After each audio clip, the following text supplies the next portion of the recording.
IMF کی ایک اور شرط پوری، درآمدات پر عائد تمام پابندیاں ختم۔ اسٹیٹ بینک نے بینکس کو پابندی ہٹانے کا سرکولر لیٹر جاری کر دیا۔ ہزاروں کنٹینرز ریلیز کرنے کے لیے بینکوں کو زر مبادلہ فراہم کرنے کی اجازت۔ اسٹیٹ بینک کے مطابق فیصلہ اسٹیک ہولڈرز کی تجاویز پر کیا گیا۔ تمام درآمدات کے لیے بلا تفریق زر مبادلہ فراہم ہوگا۔ مرکزی بینک کے پاس ایک ماہ سے بھی کم درآمدات کے برابر $3.5 ارب بچے ہیں۔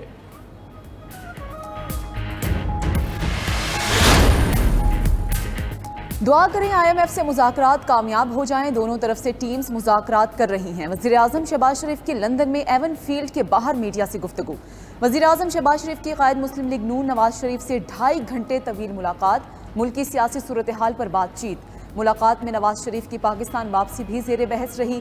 میڈیا سے گفتگو میں کہا کہ اسحاق ڈار سے رابطہ ہے، وہ مذاکرات کو لیڈ کر رہے ہیں، چاہتے ہیں کہ IMF سے معاملات خوش اسلوبی سے طے ہو جائیں۔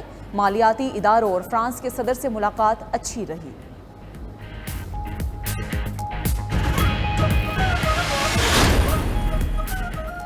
قائد مسلم لیگ نون نواز شریف کی جلد وطن واپسی کا امکان، سابق وزیراعظم کی واپسی آئندہ ماہ ہو سکتی ہے۔ ذرائع کے مطابق نواز شریف شہباز شریف کے ساتھ دبئی جا رہے ہیں۔ مسلم لیگ نون کے قائد کی وطن واپسی کے لیے قانونی ٹیم نے گو اہیڈ دے دیا۔ حسین نواز کے مطابق نواز شریف آئندہ 2 سے 3 روز میں دبئی اور سعودی عرب کے لیے روانہ ہوں گے۔ نواز شریف 2 ہفتے فیملی کے ساتھ گزاریں گے، عید سعودی عرب میں ہی منائیں گے۔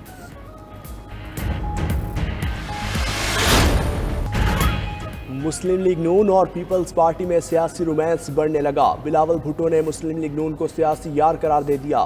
بولے، آصف علی زرداری یاروں کے یار ہیں، ہماری سیاسی یاری نون لیگ سے ہے۔ شہباز شریف نون لیگ سے زیادہ پیپلز پارٹی کے وزیر اعظم ہیں۔ سابق صدر آصف علی زرداری کہتے ہیں وہ نون لیگ کو دھوکہ نہیں دیں گے، میثاق معیشت پر دستخط کے لیے ہر وقت تیار ہیں۔ 102 افراد فوج کی تحویل میں ہیں۔ اٹارنی جنرل آف پاکستان نے 9 مئی واقعات میں گرفتار افراد کی فہرست سپریم کورٹ میں پیش کر دی۔ رپورٹ کے مطابق کوئی خاتون، کم عمر شہری، صحافی اور وکیل فوج کی تحویل میں نہیں۔ پنجاب حکومت نے بھی زیر حراست ملزمان کا ڈیٹا عدالت میں جمع کرا دیا۔ رپورٹ میں فوج کی حراست میں موجود ملزمان کا ڈیٹا شامل نہیں۔ نابالغ بچوں، صحافیوں اور وکلاء کا ڈیٹا بھی رپورٹ کا حصہ نہیں۔ 9 مئی کے واقعات میں 81 خواتین کو حراست میں لیا گیا۔ انسداد دہشت گردی قانون کے تحت 1888 افراد کو گرفتار کیا گیا۔ اس وقت MPO کے تحت 21 افراد جیلوں میں قید ہیں۔ 1201 افراد کو بری کیا گیا۔ فوجی عدالتوں پر سویلین کا ٹرائل نہیں ہو سکتا، یہ کہنا درست نہیں ہے۔ دیکھنا ہوگا کیس کس بنیاد پر فوجی عدالتوں میں بھیجے گئے ہیں۔ فوجی عدالتوں میں شہریوں کے ٹرائل کے خلاف کیس کی سماعت میں چیف جسٹس کے ریمارکس، کس طریقہ کار کے تحت ملزمان فوجی عدالتوں کے حوالے کیے گئے؟ جسٹس منصور علی شاہ کا سوال، ہمیں آفیشل سیکرٹ ایکٹ کا سیکشن 13 نہ پڑھائیں۔ ضابطہ فوجداری میں آرمی ایکٹ کی دفعات کہاں ہیں؟ جسٹس یحییٰ آفریدی کا استفسار۔ سابق چیف جسٹس جواد ایس خواجہ کے وکیل کے فل کورٹ بنانے کے صدا، درخواستوں پر سماعت پیر تک ملتوی۔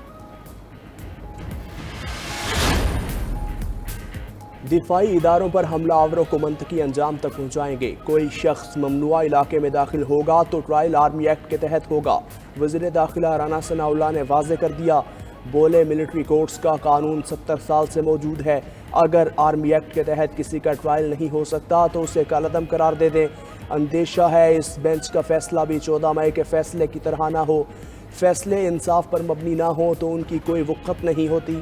وزیر داخلہ نے مزید کہا، انسانی اسمگلرز کے گرد گھیرا تنگ کیا جا رہا ہے، گھنونے کاروبار میں ملوث افراد کے خلاف کارروائی ہوگی۔ سپریم کورٹ آئینی ادارہ فرد واحد کی مرضی سے نہیں چل سکتا۔ جسٹس قاضی فائز عیسیٰ کا اختلافی نوٹ سپریم کورٹ کی ویب سائٹ پر اپلوڈ ہوتے ہی ہٹا دیا گیا۔ 30 صفحات پر مشتمل نوٹ میں جسٹس قاضی فائز عیسیٰ نے 9 رکنی بینچ پر اعتراضات اٹھائے تھے۔ جسٹس فائز عیسیٰ نے اپنے ٹویٹ میں کہا تھا کہ نہ میں نے کبھی کسی چیف جسٹس سے گزارش کی ہے کہ مجھے کسی کام کے لیے کسی رجسٹری بھیجا جائے، نہ کبھی رجسٹرار آفس کو کسی نوعیت کا مقدمہ لگانے یا نہ لگانے کا کہا۔ ہمیشہ کوشش رہی کہ مقدمے کے ہر فریق کو ایک نظر دیکھوں۔ آج دن تک چیف جسٹس نے میرے موقف کی تردید نہیں کی بلکہ جواب دینا بھی گوارا نہیں کیا۔